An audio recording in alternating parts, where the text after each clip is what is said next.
السلام علیکم ورحمۃ اللہ وبرکاتہ۔ ناظرین، میں محمد طیب قاسمی اور آپ دیکھ رہے ہیں طیب قاسمی آفیشیل یوٹیوب چینل۔ ناظرین، کچھ لوگ اپنے کام کاج میں مشغول رہتے ہیں اور ساتھ ساتھ موبائل یا ٹیپ ریکارڈ میں تلاوت کلام پاک چلا لیتے ہیں۔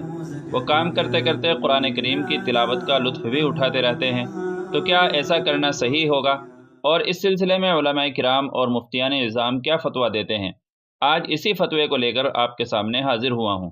چنانچہ علامہ محمد یوسف بنوری ٹاؤن کے دارالفتہ سے کسی نے یہ سوال کیا ہے، جو کہ آپ اپنی اسکرین پر بھی دیکھ سکتے ہیں۔ سوال: میں کمپیوٹر پر کام کرتے ہوئے پس منظر میں کوئی تلاوت لگا لیتا ہوں۔ چونکہ کام میں مصروف رہتا ہوں تو تلاوت کی طرف توجہ نہیں دے پاتا۔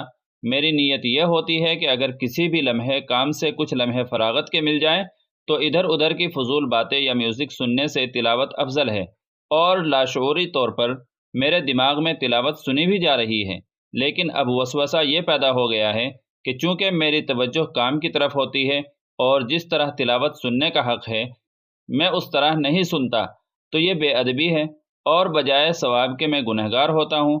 براہ کرم میری رہنمائی کی جائے کہ میرا ایسے تلاوت سننا صحیح ہے یا بے ادبی میں آتا ہے؟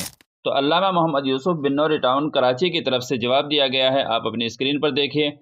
جواب: ماشاءاللہ، آپ کا جذبہ نیک ہے اور آپ کو درست تنبہ ہوا ہے۔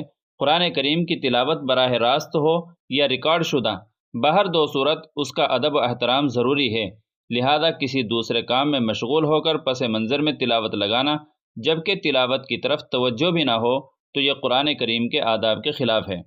اس سے بچنا چاہیے۔ دوسرے کام سے فراغت میسر ہو تو اس وقت تلاوت لگا کر سن لے، اور جب دوبارہ کام شروع کریں تو اس کو بند کر دیں۔ حضرت مولانا مفتی محمد شفیع آلات جدیدہ کے شرعی احکام میں تحریر فرماتے ہیں، یہ بھی ظاہر ہے کہ قرآن کریم جب اس میں یعنی ٹیپ ریکارڈ میں پڑھنا جائز ہے تو اس کا سننا بھی جائز ہے۔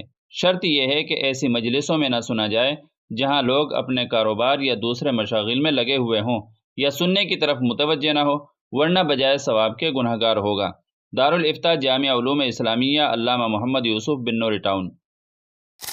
تو دوستو، ویڈیو آپ کو کیسی لگی کمنٹ باکس میں اپنی رائے کا اظہار کرنا نہ بھولیں، اور اگر آپ ہمیں یوٹیوب پر دیکھ رہے ہیں تو ہمارے چینل کو سبسکرائب کر لیں، اور فیس بک پر دیکھ رہے ہیں تو ہمارے پیج کو فالو کر لیں، اور فتوے کا لنک ڈسکرپشن میں دیا گیا ہے، آپ خود بھی جا کر کے دیکھ سکتے ہیں۔ چلیے پھر ملتے ہیں اگلی کسی دوسری ویڈیو میں دوسرے ٹاپک کے ساتھ میں، تب تک آپ سے دعاؤں کی خصوصی درخواست ہے۔ السلام علیکم ورحمۃ اللہ وبرکاتہ۔